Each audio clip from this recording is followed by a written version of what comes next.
حضرت مرزا مظہر جانے جانا فرماتے ہیں کہ بارش ہوئی تھی تازی دلی میں تازی بارش ہوئی تھی. ایک بابا لکڑی کے جوتے پہنے کھڑا ہوں، اللہ اللہ اللہ اسی کسے دے کچھ بھی نہیں لگ دے نہ کوئی ساڈا دردی. بابا مست ہو کے جا رہا، اللہ اللہ کرتا جا رہا. ایک طوائف اپنے کوٹھے سے اتر کے تو سیڑھیوں پہ بیٹھی تھی، ساتھ اس کا یار بھی بیٹھا تھا. بابا اپنی مستی میں جا رہا ہے تو بابا جی کے پیروں سے کچھ مٹی اڑی تو اس عورت کے کپڑوں پہ پڑ گئی. پرواہ نہیں، بزرگ گزر رہے. وہ یار اس کا دوڑا ہوا آیا، اس نے آ کے تھپڑ مارا. کا خیال نہیں سارے اس کے کپڑے آلودہ کر دیے، تو کدھر تیرا دماغ نہیں ٹھیک؟ بابا نے نظر اٹھائی، کہا بیٹے میں نے دیکھا نہیں، چل اللہ تیرا بھلا کرے، تو نے بدلہ لے لیا. بابا جی چپ کر کے وَإِذَا خَاطَبَهُمُ الْجَاهِلُونَ قَالُوا السَّلَامَ چپ کر کے گزر گئے.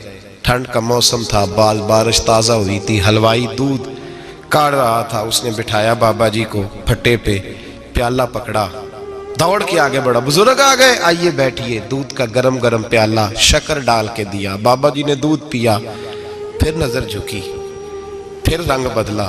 کہنے لگے مالک تو کتنا بے نیاز ہے، کہیں تھپڑ مرواتا ہے کہیں دودھ پلاتا ہے.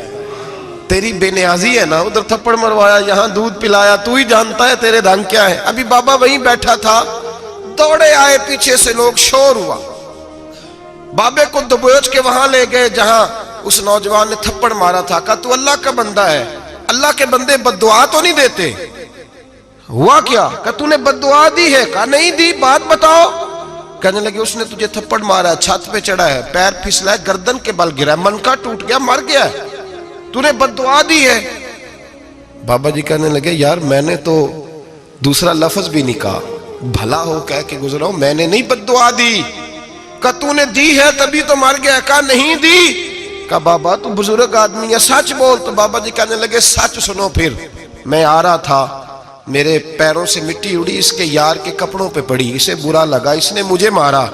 جب اس نے مجھے مارا تو میں کوئی لاوارث تو نہیں تھا، جب اس نے مجھے مارا تو میں کوئی لاوارث تو نہیں تھا. مجھے دشمنوں نہ چھیڑو، میرا ہے کوئی جہاں میں ابھی پکار لوں گا، نہیں دور ہے مدینہ. اس نے مجھے مارا تو میں کوئی لاوارث تھا کہ میرا بدلہ کوئی نہ لیتا. اس نے مجھے مارا ہے تو میرے یار کو برا لگا ہے تو اس نے اسے مار دیا ہے، میری تو غلطی کوئی نہیں. یاروں کا جھگڑا ہے، یہ تو دوستوں کا جھگڑا ہے، یہ تو یاروں کا جھگڑا ہے، کوئی غلطی نہیں میری، کوئی غلطی نہیں. خش جنہ قدر نہیں میرا، اے میرے صاحب نو وڈیاں، میں تے گلیاں دا روڑا کوڑا، میں گلیاں دا روڑا کوڑا. میں نو محل چڑھایا ہے سائیاں، میں نو محل چڑھایا ہے سائیاں. فرمایا اس نے مجھے لاوارث سمجھا تھا کہ تھپڑ مار کے گزر جائے، میرا کو پوچھے گا ہی نہیں. میرے رسول پاک علیہ السلام کے بارے میں رب فرماتا ہے ابھی میں تو تیرے ہوتے ہوئے کافر کو سزا نہیں دیتا کہ تو موجود ہے. یاد رکھیں حضرت فضیل بن عیاض فرماتے ہیں ایک جوان تھا، مسجد میں آیا، لوگوں سے کہنے لگا روٹی کھلاؤ. کسی نے توجہ نہ کی. اس نے کہا میں رب بتانے والا ہوں، میری طرف دیکھو تو صحیح. کسی شخص نے خیال ہی نہ کیا. پھر اس نے کہا یار تھوڑا سوچو. نمازیوں سے کہا، اہل علاقہ سے کہا، انہوں نے کہا تیری طرح کے بڑے درویش دیکھیں. مسجد کے محراب میں وہ رب کریم کا بندہ انتقال کر گیا.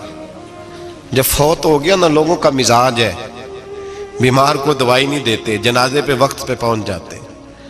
جب کوئی گر رہا ہوتا ہے تو سہارا کوئی نہیں دیتا، جب کوئی گر جاتا ہے ٹانگ ٹوٹ جاتی ہے تو تیمارداری کو زمانہ پہنچ جاتا ہے. وہ بزرگ، وہ نوجوان اللہ کا نیک بندہ مسجد کے محراب میں فوت ہو گیا.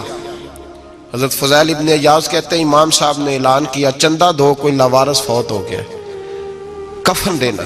چندہ کٹھا ہوا، کفن خریدا، جنازہ پڑا. عشاء کے بعد دفن کر کے آئے. فجر کی نماز کے لیے جب امام اور مؤذن مسجد میں آئے تو چیخیں مارنے لگے، تڑپنے لگے، دور دور تک آوازیں پھیل گئی. دنیا دوڑی آئی، کیا ہوا؟ کہنے لگے وہ جو تم نے کفن پہنایا تھا وہ یہاں پڑا ہوا ہے، اور دیکھو کفن پہ تحریر لکھی ہے. تحریر کیا ہے؟ عرش کے مالک نے فرمایا میرے دوست نے روٹی مانگی تم نے دی نہیں، اس نے تمہیں میرے قریب کرنے کے لیے اپنی طرف توجہ کرائی، تم نے کی نہیں. اور میرا یار تمہارے کفن کا محتاج تھا، سنبھال کے رکھو اپنا کفن، میں نے اسے جنت کا لباس عطا فرما دیا، سنبھال کے رکھو. یہ کوئی لاوارثوں کا ٹولہ ہے؟ یاد رکھیں جو وارث والے ہیں وارث والے ان کا رنگ اور ہے، جو ماننے والے ہیں ان کا مزاج اور ہے. اپنی زندگی لوارثوں کی طرح نہیں گزار